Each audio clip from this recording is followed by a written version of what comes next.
too much about it, is there? Actually written on it. So originally it was for the Trollope family, Right. and Robert Trollope was a famous local architect. Over the river there's a pie and mash place called Bob Trollope's, and we think that's named after him too. But 19th century folklore collections, so Michael is of the Denham, and the Denham tracts are quite famous folklore collections at the time, and William Henderson's notes on North Country Law say that there was a little poem that used to adorn the mausoleum. Right. And it said, "Here lies Robert Trollope, he made these buildings roll up. When heaven took his soul up, his bones filled this hole up." Oh, Oh, I like that. that's good. We've not found any kind of physical traces of that, but I think folklore is quite interesting. Right. Yeah. Anyway, Yep, that yep. it may be a local tradition that people who visited the church came up with. But in the 19th century, later on in that period, the Green family moved in and bought the lease of the mausoleum, which isn't something that I knew that people could do. But the Right. Green family No. were local merchants, and they bought the lease and started moving in their family members when they died. Right. The folklore about the Trollope Mausoleum also says that there used to be a statue on On top of it. of Robert Trollope pointing skyward. And again, we've not found any kind of drawings or confirmation of that. But I think it's a nice... Well, I've learned more today about it than I knew, because you kind of find nothing. You know, I keep going home and thinking, see if I can find some history on it, but there's never. Yeah, Because it just. I wouldn't say it doesn't look right, but it I doesn't think the fit in red- with the rest of the churchyard and the church. I think it's the red brick Aye, that kind of aye, throws it Yeah, off, isn't it? yeah. But I mean, so when roughly was it erected? So I think for the Trollope family, it will have been the mid to late 18th century. Right. So the red brick might have been added when the Greens moved in the 19th I was century. going to say, I don't think that's 17 something, is it, the brick like? It doesn't look like it. No. I mean, you can always tell things because it's really weathered. You know, the writing on the Exactly. side there's a actual lot of it stones. missing because of the weather. Yeah. Yeah, we're doing what we can to protect the stones. We Yeah. had our grass cut after a long time yesterday, and a few of us were stood out sort of fretting about, don't get too close to the stones. Because even a little bit of a chip over Yeah. time, it can weather away and break it down more. Yeah. Well, that's funny now because when I was coming up the thing there, I said, oh, they've cut the grass. Because the last time we were about a fortnight Yeah, it ago, was really you know, long. It was and waist high, wasn't it? Yeah, it was. Yeah, obviously it's not a normal job, so you have to get the right people Yeah, in, yeah. and doing anything through the council takes ages. But yeah, other than that, around here, I'd probably start to point out the Memento Mori. All which right. is, I didn't notice that. yeah.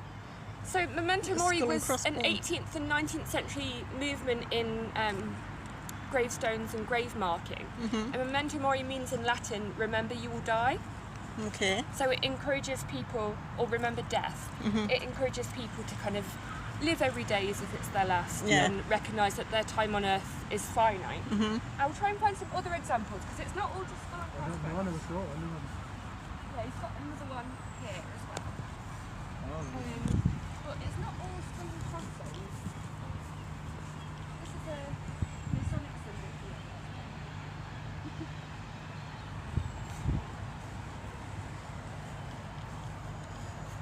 I've got another skull and crossbones there. There are some with flowers, anchors, angels, and the flower is a similarly dark meaning in that it means that like flowers don't last forever, they will wilt and wither. Yeah. You've kind of got to seize the day, I guess. Victorians did think a lot about death. I must be a sad person, that's why I was waiting. Oh, same. Weird words. I think we're doing that in family history. Yeah. Look at the weird from the family. So here's the flowers that are connected. And on this one you've also got the hourglass. Some Oh, yeah. time running out. And books are quite common as well. Yep. Usually it'll be a Bible, but you do sometimes find symbols relating to people's professions. And inside we've got, I think it's a 14th century grave marker Right. that has a set of shears on it. So sheep shearer, Right. I textiles. was going to say that's work. unusual. Yeah. You can see the angel on that one as well. Yeah. You see now you get them just plain. Exactly. I mean, when you see some of these, I mean, I would love to have seen these when they were first Yeah. You know what I mean? To see what they were. Yeah. Yeah, I don't really like the plain ones either. I'm like a graveyard wonder. Like, And the newer I ones prefer are not this the type. same. You know, this. Because I've just seen Cowley. Is that church? Has it been on fire twice or once? 3 times. 3 times. Yeah. Is it? So it was affected by the Great Fire of Fire, Gateshead yeah, I in knew that one. 1854. In 1979 there was another huge fire. I think that was arson. Right. And then there was another fire in 1983. We've not been a church since 1979. But for a long time, until I think the 1830s, it was the only church in Gateshead. So it's known as the Mother Church. And up until then, every birth, death, marriage had to be registered here. So, yeah, to give... It does. I'm not in the modern. No. But to give context, the gravestones would be one of the biggest expenses from a person's, in a person's lifetime. Yeah. And it would be a way to show how much the person buried there meant to the family, and to have a distinctive place to come and memorialise them. Because I've got a family grave in Lamsey, you know, St. Andrew's Church in Lamsey. And I mean, it's just ordinary miners, you know, ordinary families sort of thing. And I mean, the grave is huge. It's got a big thing, it's even got the Oh yeah, the barriers around the barriers side. around, like as though there's people like, you know, more than. So I could never understand, because we're just like an ordinary. Yeah, well, often with miners, there would have been union support Right. to fund a gravestone like that. So they would kind of collect and pay into the union, and then when a family is grieving and wants to remember their loved ones, they would get a bit of financial support to pay for something. So, Headstone and, so my local cemetery is another St.Mary's. It's in Hewitt. oh, all right. And some of the gravestones there say that they were contributed towards by the person's union or local government and poor relief. Somewhere I've never been. Is that great? Is that church beside the like the metro station thing? Yeah, Is it? yeah, You know yeah. Yeah, it's got a really interesting grave, I'd recommend. it? Oh, right.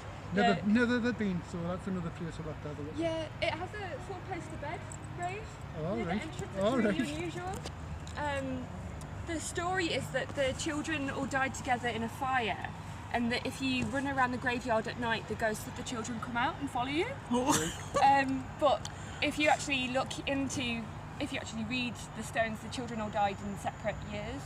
So it was just something that the father, who happened to be a stonemason, so he had the material and the skill put together. But it's a really lovely example. Was there many? The only change I can see with when they built the Tyne Bridge, you know the steps Yeah. that go down. Well, they go like straight down now. Standing where the Tyne Bridge, you go under the Tyne Bridge, the stairs used to come that way.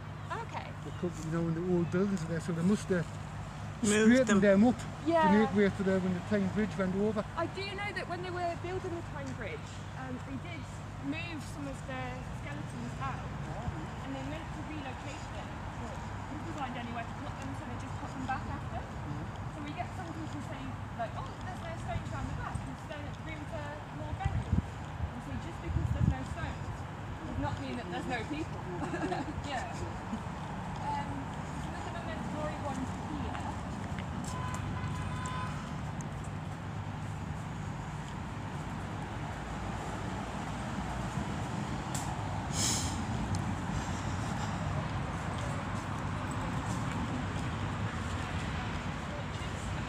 You've got one lit and one extinguished, and again it's about life and death. You've got the flowers here as well. See how they never saw anything? No. You have to take your time to come and spot them, don't you? It's easy if you've got someone that knows.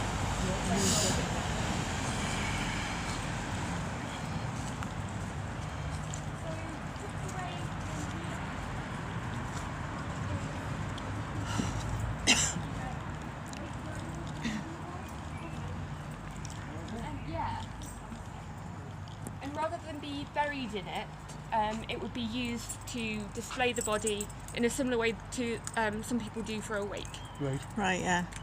We think this was found in the 19th century, and that was also the time that Queen Victoria and Prince Albert visited. and that was following the Great Fire, and it was considered the kind of first form of disaster tourism. So the Queen came to visit because of the explosion. Yeah.